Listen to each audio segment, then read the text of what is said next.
Women, on the other hand, have a tendency to do what I call a tennis match, in which they're climbing the tennis match. They'll mention something, bring something else up that's a little higher, slightly different, like I just did, sort of tangential to the subject, but kind of interesting, and they'll rotate around each other that way.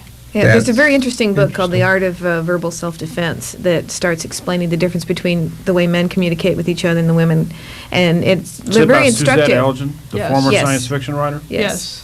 And so, it's sort of pointed at the woman going into the workforce, and if you suddenly find yourself as the only woman in a room full of men board members, learn how to communicate with them. Learn to expect what they're going to base their models on, which is usually some sport. And it's very interesting. It's very fascinating. And the fact that men always, if you bring up a problem, they instantly want to fix it. It's not that they want to examine it and discuss it. But I'm like that. It's like, they're like, if my wife says, I have a problem, I'm like, well, okay, let's fix it. Let's hammer it. Except she's better with a hammer than I am. So and that's women would rather discuss it and work it out. With buck-butting, because men don't want to start a confrontation. And so the moment a conversation becomes tense, men will either change the subject. Well, wait a minute. Is it your contention that men are less prone to want confrontations than women?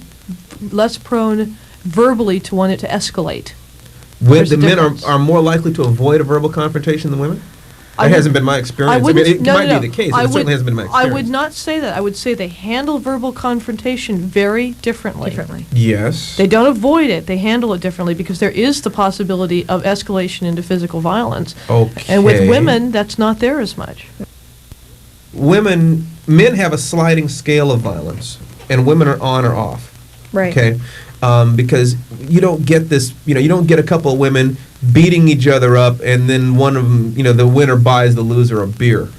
That doesn't happen. Men will get into fights and become buddies, after they've whacked each other around. We don't kill the other one. That's actually been true in my experience. Strangely, with it is that we both know. It is an absurdity, except when you understand that one of the reasons why men fight is to find out who could he trust behind him in a barroom brawl, or if you and your neighbor get into a Donnybrook and you fight each other, and he's tough and he knows you're tough, when the Huns come over the hill, that you and your neighbor are going to go out and clean up. In other words, it's partially a matter of pecking order, because at some point you might actually have to go out and fight. Whereas women don't get into the situation of fighting until their lives and their families are at stake. In other words, it's all or nothing. Women don't play those games. Now I think that's changing. I just read another article about a group of young girls. One girl, that her teacher told her to sit down and pay attention.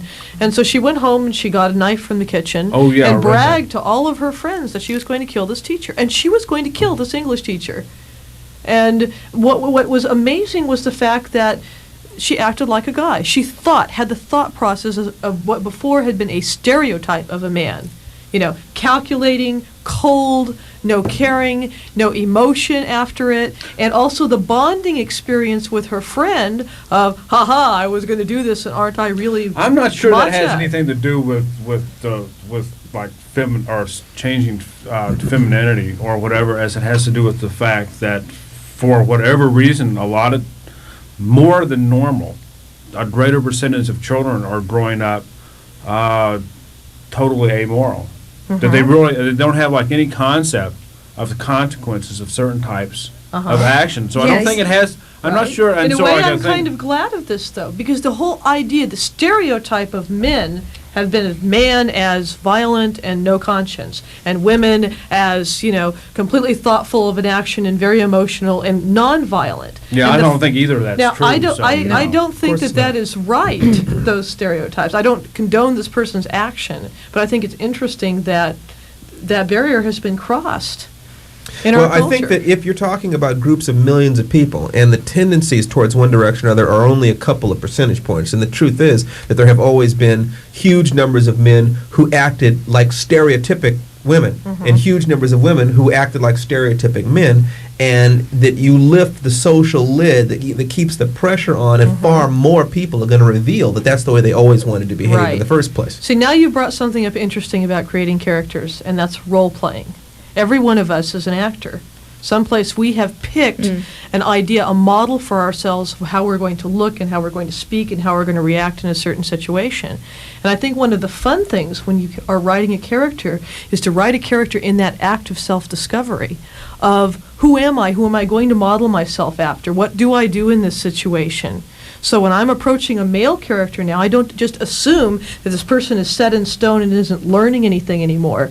I look and think about who is he attempting to bond with? Who is he thinking, I would like to be like this person? What do I have to do to get there? That's what I like about some of your books, Steve, is that process is laid out in a way that a reader can understand. They can see that If transformation. you take the process of male and female characters all the way along the extrapolative curve to John Varley's universe, where a character can be either male or female, and Varley will tie in specific male and female points of view specifically to the hormonal differences between men and women, because the same human being will think differently depending on what hormones they're pumping.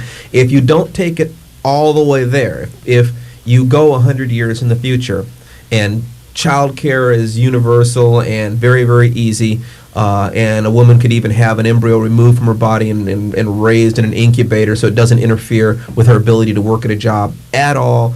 Men and women are free to either go into the workforce or stay home or whatever. If you were to create a world like that, what differences would you expect to find between male and female characters in that science fiction universe where there is very little external social programming pressure on either one of them? Woo. I think a lot of the characters would find the differences to be quite a surprise when they happen. That they might assume, they might have a lot of very erroneous assumptions about who they are.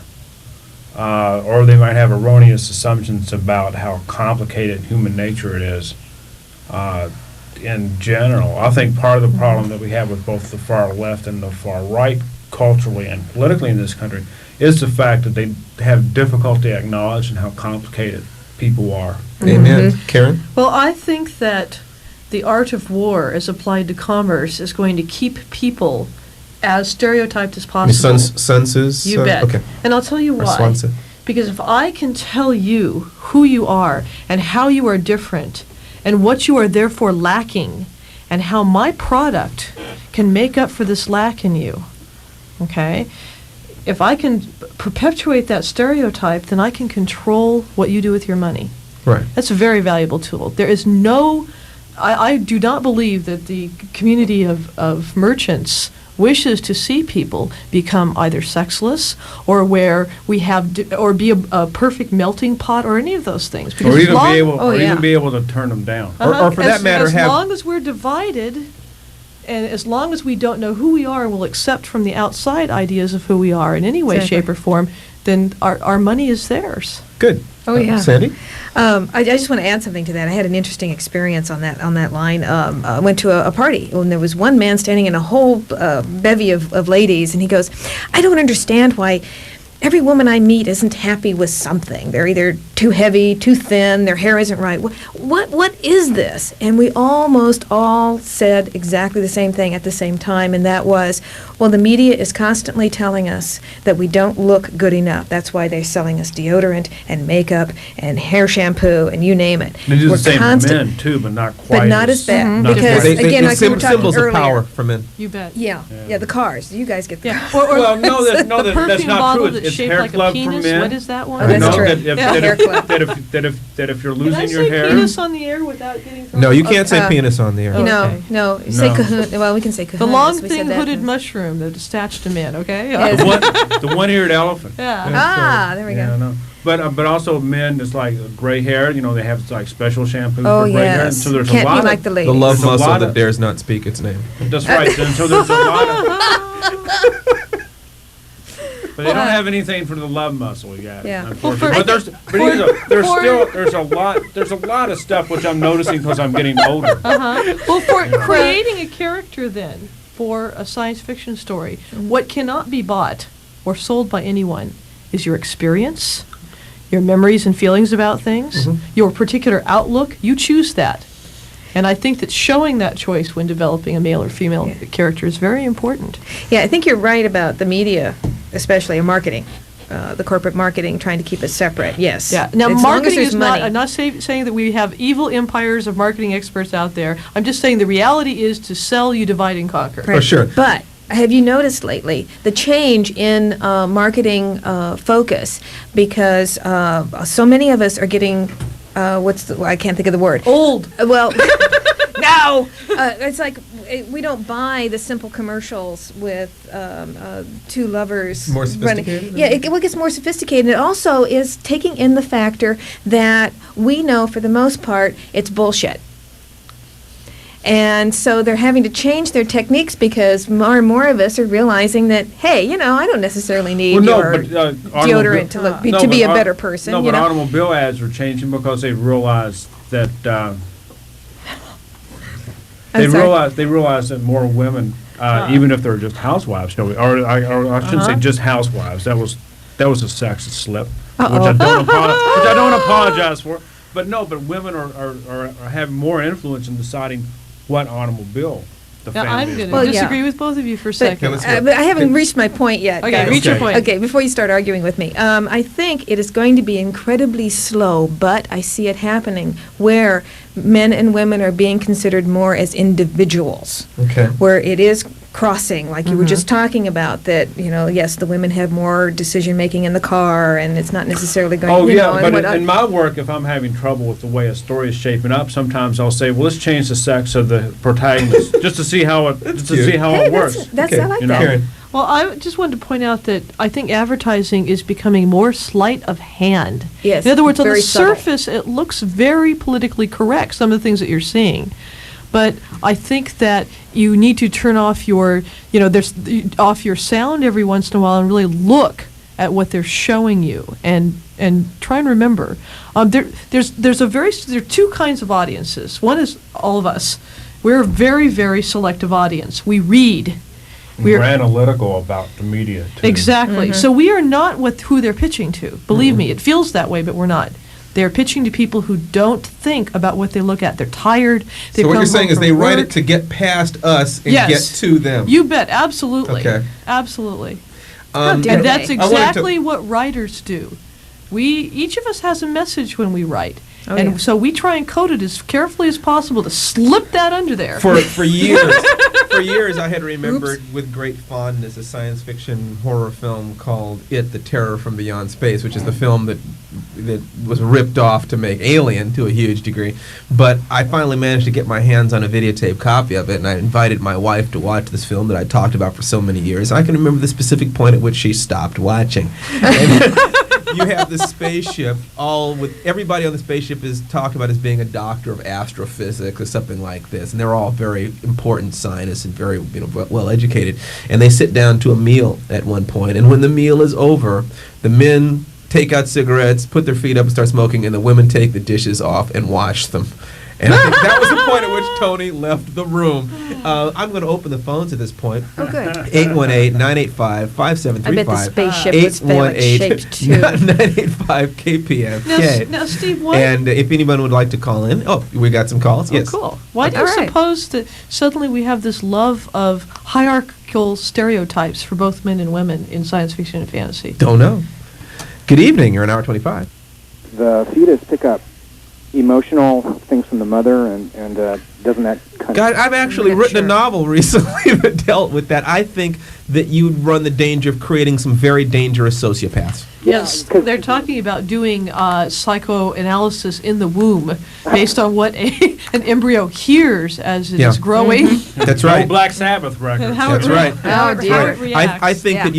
that it's a real iffy subject. I'm nervous about it. Okay? So am I. I got another question or Yeah. comment about men and women. Mm-hmm. Recently, I've been I've just completed going back to school for a while, and I would listen to a lot of the conversations that some of the young women would talk about, and even though feminism has gained a lot for women and for men too, I still hear conversations mostly from young women, and this is by no means all young women. This is only You don't have to qualify it. What do you hear? Just say it. well. They want the power that men have, but they still want doors to be opened for them. And Well, who doesn't want it all? I mean, you're right. You're right. I like. Hey, I open doors for guys when they have their hands full. Yeah. Well, yes, I will open a door for a man or woman to be courteous. but it seems to be expected. Yeah, they would like the privileges of being a woman and the power of being a man. in Oh, that I particular think but it I has would- to do with courtesy. I Sure. Yeah, don't think but it's courtesy. I think it has to do with safety. I think that people aren't feeling safe in our society.